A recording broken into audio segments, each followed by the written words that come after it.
Vážení přátelé, jsem rád, že vás tady můžu všechny přivítat a dnes představuji sbírku fotografií Pavla Nesvadby z Etiopie, z jeho cest po Etiopii.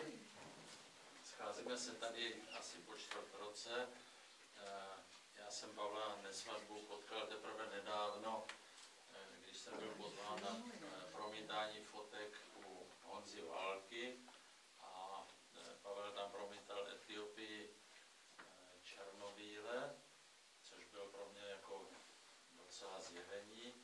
Dnes teda představuje Etiopii ve všech barvách a myslím, že jeho fotky stojí za to vystavit a prohlédnout. Nevím, jestli chceš něco říct. No samozřejmě, já vás tady všechny vítám. Jsem rád, že jste přišli. Nějaké řeči dlouhý nebudu, že to neumím a nemám to ani rád. Kdo o mě něco neví nebo nic neví, tak tam za rohem něco visí, takové nějaké krátký životopis jako fotografický. A tady ta výstava, já jsem to nazval spíš výstavkou, protože není to žádné umělecké díla, to nejsou, žádná tvůrčí fotografie, je to prostě reportáž cestovatelská. Je to i na malých formátech, aby se tam toho vešlo víc, protože když člověk někam jel, tak měl 2 kinofilmy, na Pražská to měl 72 záběrů a z toho celý se vybírá. Dneska člověk jede, udělá 4000 cvaků, pak z toho vybere 2000 fotek a z těch 2000 fotek vybrat tady na výstavu třeba 40 je fakt problém.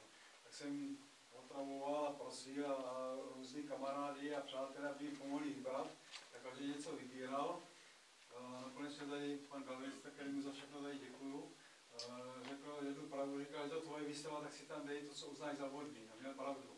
Jenže v tom je zase problém ten, že já každou fotku, kterou udělám, tak k tomu mám nějaký vztah, chodí se do nějakých okolností a ta fotka mě říká samozřejmě víc, než tomu, kdo se na něj jenom dívá. A to je právě asi ten problém, protože ta fotka by měla říkat něco i tomu, kdo k tomu žádný vztah nemá. Takže možná u některých se to povedlo, u některých možná ne.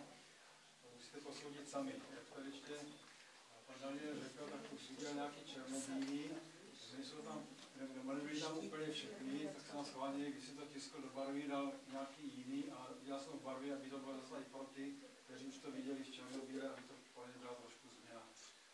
Jinak to přeju, ať se vám tady líbí a ještě přivítal na zahájení s poslechem hudbu dvojčata Grafovi, jinak studentky konzervatoře nám zahrají a to, co to bude, řeknou oni sami, protože to už by bylo na mou paměť příliš.